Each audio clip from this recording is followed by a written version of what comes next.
বহুদিন আগত মই ৰেচিপি ভিডিঅ' চাই থাকোঁতে এই চাটনিবিধ দেখা পাইছিলোঁ আৰু তেতিয়াই ভাবিছিলোঁ এদিনাখন খাই চাম। আৰু আজি যিহেতুকে দাইল ভাত চব্জি আছিলে সেইকাৰণে ভাবিলোঁ আজি এই চাটনিখন বনাই খাওঁ। আৰু সঁচাকৈ খাবলৈ বহুত বেছি সোৱাদ ভৰা হৈছিলে, সেইকাৰণে ভাবিলোঁ আপোনালোককো দেখুৱাওঁ। চাটনিবিধ বনাবৰ কাৰণে মই প্ৰথমতে টাৱা এখন জুইত উঠাই দিলোঁ আৰু এতিয়া টাৱাখনত নামমাত্ৰ তেল দিলোঁ। তেলখিনি গৰম হোৱাৰ পিছত দুটুকুৰা কেঁচা আম দিলোঁ আৰু এটা বিলাহী দিলোঁ, লগতে দুটা জলকীয়া আৰু কেইকমান নহৰু দিলোঁ। এতিয়া গোটেইখিনি মই ইফাল সিফালকৈ লৰাই অকণমান সময়ৰ কাৰণে টাৱাখনৰ ওপৰতে ৰাখিলোঁ আৰু ইমান ধুনীয়া এটা গোন্ধ ওলাইছিল নহয়, একদম গন্ধ শুনি খাওঁ খাওঁ লাগিয়ে গৈছিল। আৰু এয়া মোৰ হৈ গ'ল গোটেইখিনি। এইবাৰ মই এখন ডিছত গোটেইখিনি উলিয়াই ল'লোঁ আৰু প্ৰথমতে বিলাহীৰ বাকলিখিনি গুচাই ল'লোঁ, তাৰপিছত আমৰ বাকলিখিনি গুচাই ল'লোঁ আৰু এতিয়া ইয়াত মই অকণমান ধনিয়াৰ পাত কাটি দিলোঁ।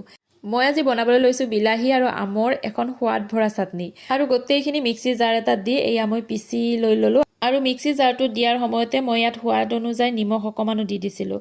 আৰু এতিয়া মই এখন টাৱাত অকণমান তেল দিলোঁ আৰু তাত কেইটামান চফ গুটি দিলোঁ, লগতে গোটা জিৰা আৰু গোটা ধনিয়া কেইটামান দি অকণমান সময়ৰ কাৰণে গৰম তেলত থৈ দিলোঁ। আৰু এইপিনে মই চাটনিখনত কেঁচা পিঁয়াজ কেইটুকুৰামান কাটি দিলোঁ আৰু লগতে মই ভাজি থোৱা তেলখিনিও ইয়াত দি দিলোঁ আৰু গোটেইখিনি এতিয়া ভালদৰে চামুচেৰে লৰাই দিলোঁ। আৰু এতিয়া মোৰ এই চাটনিখন একদম খাবৰ কাৰণে উপযোগী হৈ পৰিল আৰু সঁচাকৈ খাবলৈ যে ইমান বেছি সোৱাদ ভৰা হৈছিলে।